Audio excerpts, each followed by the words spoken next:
मसीह में आप सबको सलाम। खुदावंद आपको और आपके ख़ानदान को बरकत, सेहत और तंदुरुस्ती अता करे। मसीह यीशु नासरी के नाम से आमीन। हमारे लिए आज की तिलावत रसूलों के अमाल 5 बाब 34 से 42 है।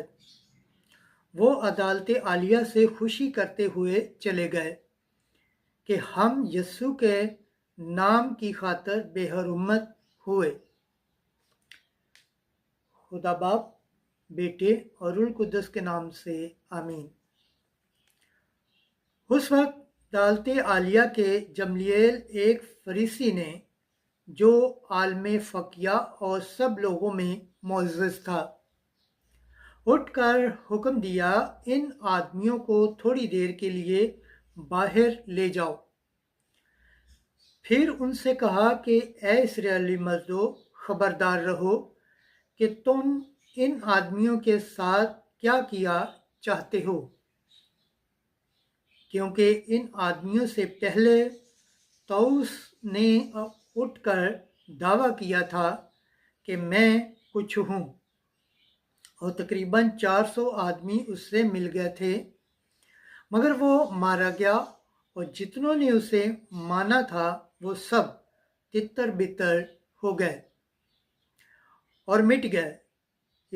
इस शख्स के बाद इसमें नवीसी के दिनों में यहूदा जलीली ने उठकर लोगों को अपनी तरफ किया। वो भी हलाक हुआ और जितने उसके ताबे थे सब परगंदा हो गए।